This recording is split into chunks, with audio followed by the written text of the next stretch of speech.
माई बने के सपना हर एक शादीशुदा औरत के होखेला। जी हाँ, हम बता देवल चाहतनी कि अभी हमार मौजूदगी पटना के क्रिस्टा आईवीएफ में बाटे। जहाँ तक रउआ सबके मालूम बाटे कि बहुत ऐसन कुल औरत होली जे माई न बन पाएली, बांझपन के शिकार हो जाली। बहुत कुछ कारण के वजह से उ लोग के ताना सुने के मिलेला, लोगन की बात सुने के मिलेला, बहुत समस्या के समाधान झेले के पड़ेला। उहे समस्या के समाधान एगो क्रिस्टा आईवीएफ पटना में निकल चुकल बाटे, खुल चुकल बा। ओकरे बारे में हम जाने खातिर कि आखिर इ कितना सच बा और एकरा में जौन कुछ भी होखेला डॉक्टर के थ्रू जितना इलाज होला, जैसे जैसे जौन प्रक्रिया होला उ कैसे होला, का होला, इ कितना सक्सेसफुल होला, उ सब कुछ दिखाए खातिर हम आज पहुंचल बनी पटना के क्रिस्टा आईवीएफ में। तो आई जा हमरो सबके सबसे पहले इ दिखाई कि अंडा निकाल के बच्चा के तैयार कैसे कइल जाला और ओकरा के कैसे रखल जाला, कहाँ रखल जाला, इ सब कुछ हम दिखाएम। तो सबसे पहले हम हमार संगे एगो मैडम जी बानी। त प्रणाम मैडम जी। जी नमस्कार। त एजा पता चलल ह कि आईवीएफ के द्वारा बच्चा के अंडा निकाल के और ओकरा के जौन कइल जाला जी। माँ के गर्भ में डालल जाला। का इ बात सच बाटे? जी हाँ, बिल्कुल ई बात सच बा। जौन बिरवा सुनले बानी, जे भी महिला बा एजी हमनी के यहाँ आवेला ओके 10-12 दिन इंजेक्शन लगा के आईवीएफ के माध्यम खातिर हमनी के ए रूम में ले आके, ये हमार ओटी हवे, ए रूम में ले आके जी अंडा निकाले के प्रक्रिया होला। ई हमनी के एनेस्थेसिया मशीन है जौन की बेहोशी करे में मदद करेला और ई सब मशीन बावे। हमनी के जी हिस्ट्रोस्कोपी के भी सुविधा उपलब्ध बावे।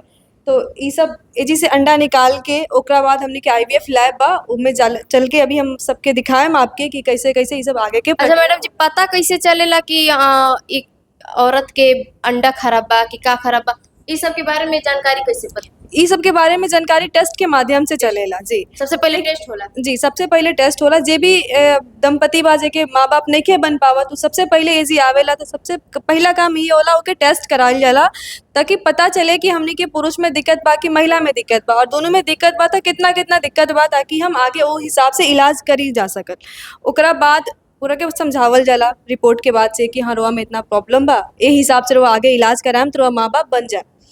तो पेशेंट फिर एकरा हिसाब से आगे बढ़ेला और फिर हमने के आगे इलाज करें। बाकी ई ओटी रहे और ओटी में माँ के अंडा कैसे निकालल जाला वो मैडम जी बताई नहीं। अब हम रोज सबके लेके चला तनी लैब में, और लैब तो जी देख सकत रहन रोज सबके अभी हम ओटी में से निकलनी है, जेकरा में माता के माई के शरीर में से ओकर अंडा निकालल जाला। अभी फिलहाल में एगो औरत के अंडा निकाल के बगल वाला रूम में शिफ्ट कर गइल बा। अब हम रोज सबके लैब में लेके चलम, लैब के स्थिति दिखाएब कि लैब की स्थिति का बाटे, और लैब की स्थिति देख के रोज सब दंग रह जाई। तो चलिए हम रोज सबके लैब में लेके चला तनी।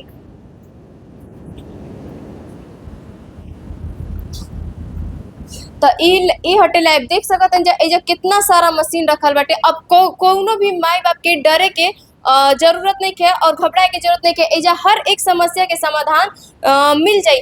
पूरा बिहार भर में ऐसन व्यवस्था कहीं ना देखे के मिलल हो। एगो बच्चा के पाले खातिर इतना सब मशीन लगावल गइल बाटे। मशीन के बारे में हमनी के जाने के कि ई मशीन के इस्तेमाल कैसे कैसे होला, का चीज खातिर होला। तो मैडम जी जितना भी मशीन एजा बाटे वो मशीन के बारे में हमरा के तनी विस्तार से बता दी। जी हाँ, बिल्कुल बताएम। ई जब हमारा जो लैब है आईवीएफ लैब, ये एकदम हाईटेक ब्रांड के बाद सारा एकदम हाईटेक कंपनी बा, वर्ल्ड के मतलब बेस्ट सर्विस बा एजी और बेस्ट रिजल्ट भी बा हमनी के यहाँ। अभी हम आपके सब मशीन के बारे में बताएं। जब एजी जो हम ओटी अभी जो के दिखाई नहीं है, वो जी अंडा निकालल जाला जो महिला के, ए मशीन में ला के एजी एक एक अंडा के चेक कर जाला सारा, मतलब जो फ्लूइड के रूप में आवेला अंडा, एजी ला के उनमें से सारा अंडा के निकालल जाला।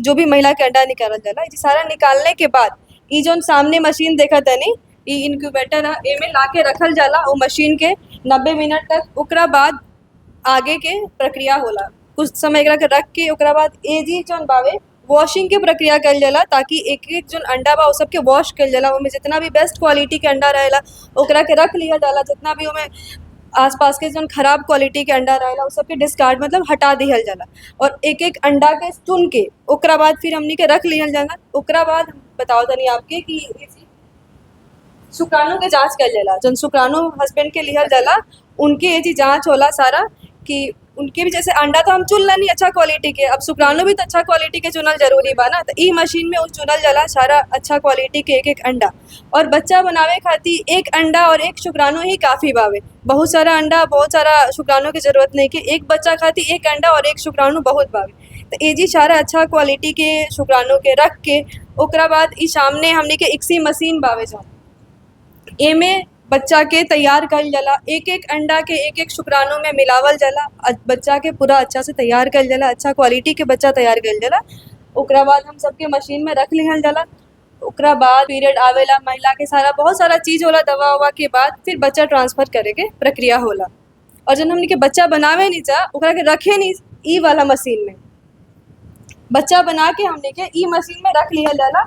ई सारा पेशेंट के मतलब देख सकतन जा अभी तक त माई के गर्भ ही देख लो कम जा, लेकिन आर्टिफिशियल गर्भ कबो ना देख लो कम जा। ई आईवीएफ के आर्टिफिशियल गर्भ और एकरा में बच्चा पलत बड़ा सन। त एकरा बारे में हमनी के मैडम जी से पूछे कि एकरा बारे में का कहल जाता। जी हाँ बिल्कुल, ई आर्टिफिशियल गर्भाशय है जौना के बाहर आईवीएफ में यही माध्यम में हमनी के बच्चा के रखल जाए छै। ओकरा बाद ही माँ के गर्भ में जाला, सबसे पहले बच्चा तैयार करके यही मशीन में रखल जाला।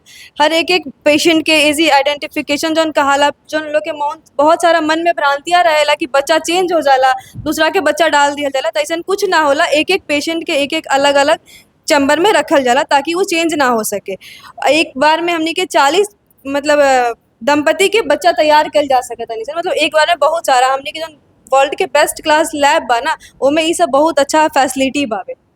आप सब देख सकत अनिसन कि एजी जौन मशीन बावे में एक एक पेशेंट के एजी सारा चीज मतलब अलग अलग करके रखल जाला ताकि मिलावट ना हो सके। पेशेंट के नाम, पेशेंट के कोई यूनिक आईडी होला हॉस्पिटल के, ओ हिसाब से ओके का प्लान बा, कौना हिसाब से ओके हमनी के प्लान करके मतलब आईवीएफ के लिए जा तनी सा वो सारा करके अलग अलग करके रखल जाला ताकि कोनो भी बच्चा के मिलावट ना हो सके, केहू के बच्चा कोई और में ना डाल सकत।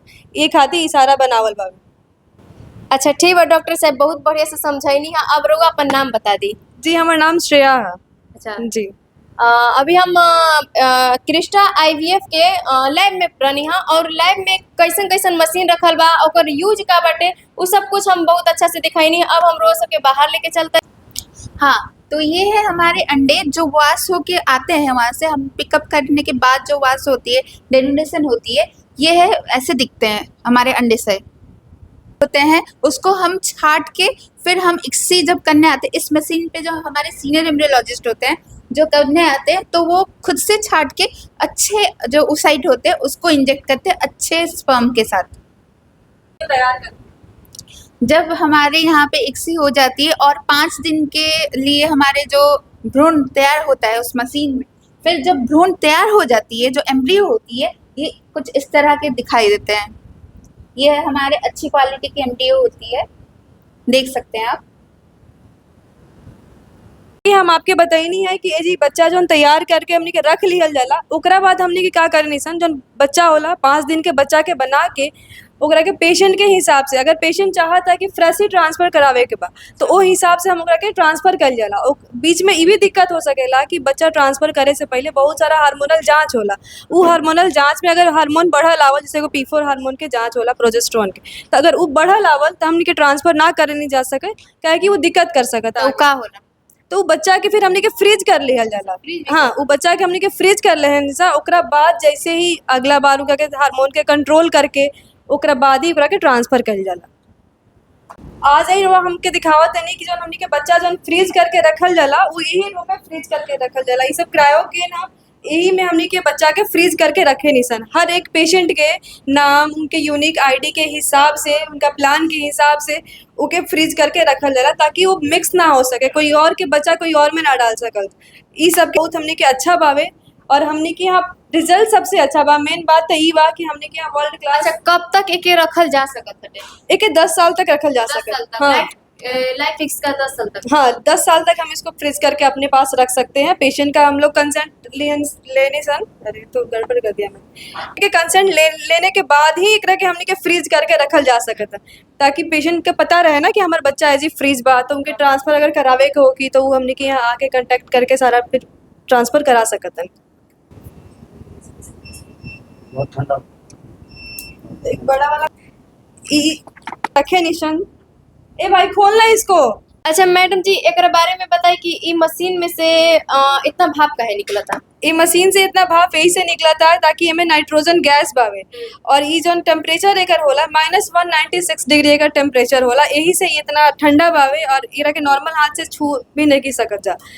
और जौन बच्चा हमनी के जौन फ्रीज करे नीसन तो ओना के एही में फ्रीज करके रख दे नीसन, ओकर जौन आगे बढ़ नहीं के सकत बच्चा के, ओकर डिवीजन नहीं के हो सकत, सेल डिवीजन यही वही अवस्था में 5 दिन के ही, हाँ 5 दिन के ही फ्रीज हो जाइए। जब भी ट्रांसफर करे के होगी एकरा में से निकाल के हमनी के वापिस ओकरा के गर्भ के अवस्था में लावल जाला, गर्भ के टेम्परेचर के हिसाब से ओकरा के लाके तब ट्रांसफर कइल जाला। अच्छा मैडम जी, एगो सवाल हमार और बाटे कि जितना भी बिना शादी वाली लड़की होली सन, जे जौन अपन अंडा के सोचेली सन कि हम ओके सुरक्षित रखवा दी, का उ भी पॉसिबल बाटे कि एजा रखवा सकतन जे जी क्रिस्टा हाँ। आईवीएफ में? जी हाँ, बिल्कुल है जी, अपन अंडा आके सुरक्षित हमनी के यहाँ रखवा सकत तनी सन। उनके 10-12 दिन इंजेक्शन लगा के उनके जौन अंडा बा उ सब निकाल के जौन हमनी के लैब में दिखैनी और के सारा ओकरा के वॉश करके अच्छा से हमनी के फ्रीज कर ले हम जब, और जब भी चाहत रही कि जब भी माँ बने के उनकर इच्छा बावे तब आके एजी से अपन अंडा निकाल के अपना माँ बने के आगे का प्रक्रिया शुरू कर सकत रही।